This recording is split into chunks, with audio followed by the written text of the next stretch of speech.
Mga katambay, kamusta po ang lahat? Sana po nasa mabuti po tayong kalagayan. Si Kamanong po dito po sa Tambayang Makabayan. Samahan niyo po inyong likod, magkomentuhan po tayo. Magandang umaga po muna, tanghali, hapon, gabi. Madaling araw po sa atin lahat. Saan man sulok ng ating bansa o mundo tayo naroon, naway maingatan po tayo mga kababayan. Ito po, nagpahayag na po ang ating Vice President mga tambay at talagang siyempre po, nadismaya rin po siya sa nangyari pong resulta ng halalan mga tambay. Sino po ba ang hindi madidismaya pagka ganito po ang masasaksihan natin at makikita po natin na klaseng halalan mga tambay. Painggan po muna natin ang Vice President at komentuhan po natin mga tambay. Naglabas naman ng pahayag si Vice President Sara Duterte kaugnay ng 2025 midterm elections. Nagpasalamat ang Vice Presidente sa mga taga-suporta at tinanggap ang resulta ng halalan, bagaman hindi ito anya ang kanyang inaasahan.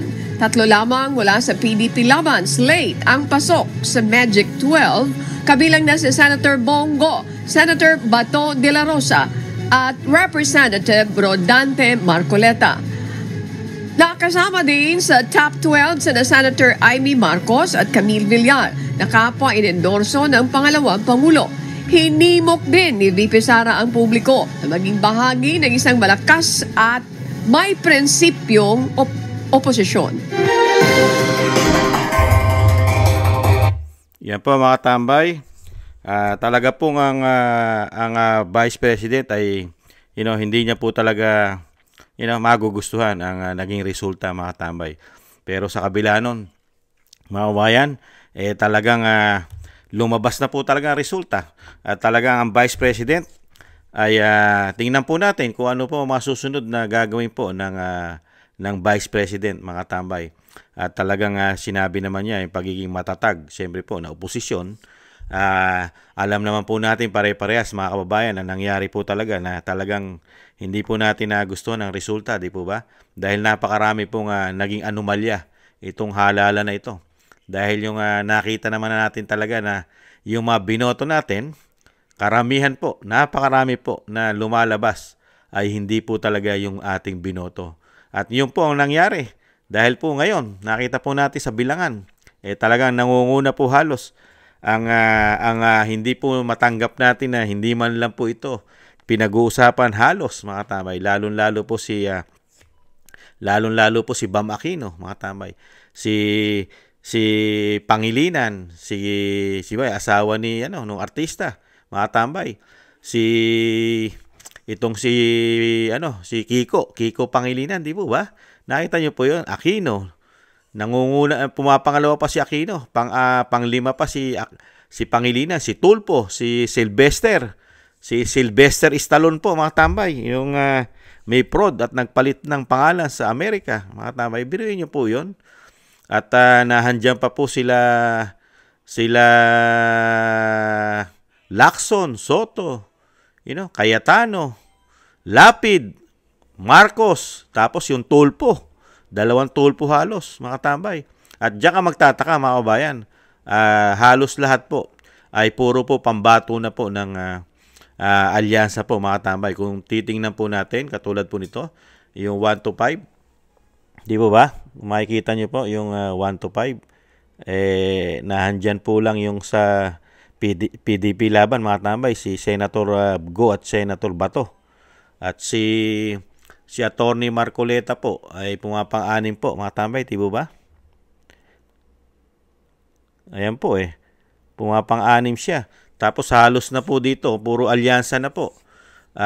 At ang nakakalungkot lang po mga tambay, ito po, puro alyansa na po yung pang 13. Halos po, puro po 14, 15, sila binay na po mga tambay. Sila po, halos sunod-sunod na po yan. Yung pang 13 po. Si Tulfo, nahandyan na po yung mga puro alyansa na po. Ang nasa 14, 15. Tapos si Abalos, si Jimmy Bondoc po, si Attorney Jimmy Bondoc po, pang 17. Mga tambay, malayo pa siya. Sana po mabago pa. Mabago pa sana. Dahil yung puwersa po ng Mindanao at Bisaya, mga tambay, dahil hindi pa naman po tapos ang bilangan. Sana po sana po may makapasok pa na PDP laban, mga kabayan. Dahil sa alam naman po natin talagang yung sinasabi nga po, iba po nagagawa ng technology. Yan po ang nagagawa ng technology, mga tambay. Nadali po yata ng technology, mga kabayan, ang PDP laban. Kaya po, ano na mangyayari po sa ating bansa? At syempre po, nagbalikan na naman po na bumalik na naman tayo sa sistema na parang nung panahon po nila. Panahon po nila, syempre, dilaw, liberal, at nahandyan pa ang sinasabing pula. Magkakasama na po sila, pula, pink, dilaw, liberal. Di ba? Yan po, ano na kaya? Gaano pa kaya ang gaano pa kaya ang dadanasin po natin, mga tambay, nakahirapan kaya sa panunungkulan nila? Yan po ang malaking tanong dyan eh. At gaano pa kayang kalaking pera ang uutangin pa ni Juan de la Cruz? Dahil po sa loob ng 3 taon, napakarami na pong utang ang naidagdag po sa ating utang. Ngayon, nagbalikan na naman po halos lahat sila. Mga tambay, kampi-kampi na naman yata. Kaya dito po talagang madidismaya po talaga ang sambayan ng Pilipino ay dismayado po. Hindi lang po ang Vice President at pati rin po si dating Pangulong Duterte talagang dismayado rin po siya sa naging resulta po ng itong kauna-unahan po natin talagang sinasabing history. History po ito, mga tambay. Talagang yung galit at hinanakit ng mga Pilipino sa nangyari ng 3 taon at sa pagpapatapon sa dating Pangulong Duterte, ito lang po ang napala po ng mga Pilipino dahil po rito sa sinasabing technology machine, mga kababayan. Talagang iba talaga. Kayang-kaya ka pala yatang ipanalo talaga ng makina. Technology. Kaya kung ito po yung magpapatuloy yung ganitong sistema, talagang lahat po pala nang gugustuhin nila, di umano. Yung pala ang mananalo. Kahit po pala dumating ang 2028 na halalan po ng Panguluan, talagang pagka ganito po nakikita natin sistema, ay sila pa rin pala, mga tambay, ang masusunod kung sino po ang ipananalo yata ng makina. Di kaya? Dahil mismo, pati ang boto ng mga Pilipino, hindi kaya ninakaw na rin nila? Di ba? Yan po ang lagi natin sinasabi. Ang ating kagintuan, hindi kaya nanakaw, di po ba? May issue ng pagnanakaw. Ang ating kaperahan ay napakarami issue ng korupsyon. Pati ba ang ating boto ay kasama na rin sa ninakaw kaya nila? Gamit ang technology nitong sinasabing machine, hindi kaya, mga kabayan? Kaya po nakakalungkot po, hindi lang po ang Vice President ang nalulungkot sa nangyari. Lalo po, majority po ng mga Pilipino ay dismayado po dito po sa halalang naganap. Talagang nangyari po, pati po lahat po halos, pati po ang mga sinasabing failure, yung mga resibo na lumalabas sa binoto natin ay nagkatotoo. Di ba? Yun yung lagi natin nakita at napatunayan natin. Yung mga lumabas na pangalan, na halos lumabas na pangalan doon ay ngayon ay pumasok. At yung hindi rin pumapasok sa survey na napakatagal, buwan, ni hindi man lang pumapasok sa top 12. Di ba? Ay ngayon po, ay talagang ibang klase. Napakagaling po, napakagaling. Talagang pinag-aralan ng husto, mga tambay, para po matanggap kuno at sinasabing malinis ang kanilang ginawa. Nagpapasok, di ba? Nakita niyo po yung balance ng pagpapasok, di ba? Kumuha po ng 3 sa PDP. Pero yung karamihan po nandoon po sa kanila, yung mahigit 5. Di ba? Di ba? 5 na halos yun nandoon. Tapos hindi mo pa rin masabi kung kakampi mo rin ang Marcos at Villar. Tapos may 2 po na si Pangilinan at itong si Aquino. Alam naman po natin, mga liberal yan. Talagang yan po ay talagang matagal na pong panahon na kaya kritiko po yan ng mga Duterte, mga katambay. Kaya yan po ang malaking tanong, mga kabayan. Talagang planado kaya nila ang nangyari? At talagang matagal pinagplanuhan na itong sitwasyon na ito ay kakampi rin nila. pagka dumating na po itong 20 Congress, ay magkakasama rin po sila. Dahil halos po ng nanalo, mga kababayan, ay pare-parehas po sila ng kulay di umano. At pare-parehas po ng sitwasyon na nasa circle yata sila di umano ng oligarko, mga bilyonaryo, mayayaman, may mga sinasabi. Di ba? Kaya sila-sila rin, mga kabayan. At nakita naman po natin. Kaya ganun po talaga mga kabayan kaya wag po tayong mawala ng pag-asa. Vice President, ang mga Pilipino naman, kahit po ano ang mangyari, nasa likod pa rin po ninyo, Vice President, ang mga Pilipino.